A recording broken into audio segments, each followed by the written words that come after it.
Hello mga kamagbubukid, for today's video ay ako ay gagawa dyan ng calabas juice.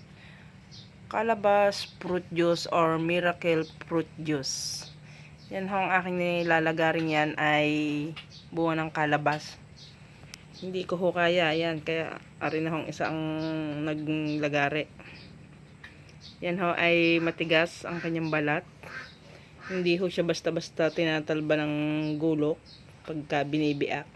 Kaya ho ang pinagbibiak ay lagari. Yan guys.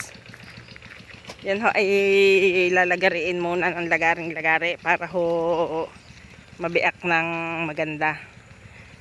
Yan ho kapag ho biniak, ang loob ho niyan ay merong kulay puti para baga ho siyang tabayag.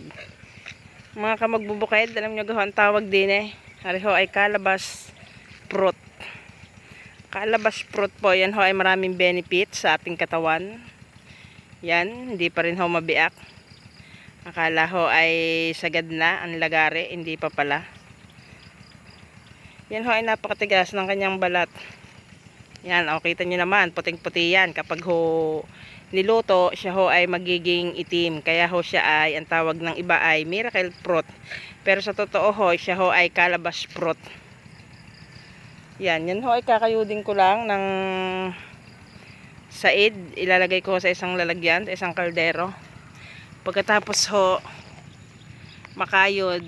Yan, isa lang ho po una. Ang dami ho niyan laman, ang laki ho ng isang yan. Marami ho magiging juice yan. Yan nga pala ho ay hindi nilalahukan ng tubig. Puro lang ho siya talaga. Yan, nakayod ko na ho.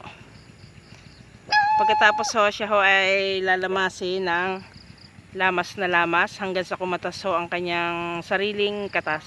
Hindi ho siya nilalagyan ng tubig mga kamagbubukid. Basta lamasin nyo lang ho siya ng lamas na lamas at lalabas na ho ang kanyang sariling sabaw. Kapag nalamas nyo na ho, saka nyo ho isisigang sa inyong paglulutuan. Pagkatapos pabubulakin lang ho siya ng bulak na bulak hanggang sa maging pure black na ho ang kanyang kulay. Yan, hindi pa ho masyado yan. Babago pa ho siyang naiinitan. Kapag siya ho ay bumulak na ng bulak na bulak, siya ho ay pure black na. O, kita nyo. Black na ho siya.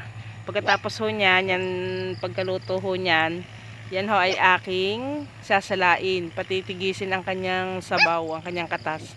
Saka ho, ilalagay ko siya sa 1.5 at ilalagay sa ref. Yan ho ay gamot. Marami hong benefits yan. I-google nyo na lang ho kay Maring Google. Marami ho siyang benefits sa katawan ng tao.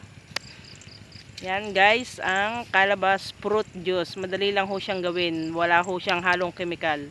Purong-puro ho siya. Kaya hindi ho siya nakakatakot na inumin.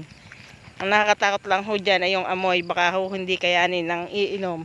Pero kapag naman siya ho ay nasa rep na ng mga ilang months, siya ho ay manamis-namis na ang lasa. Thank you for watching guys.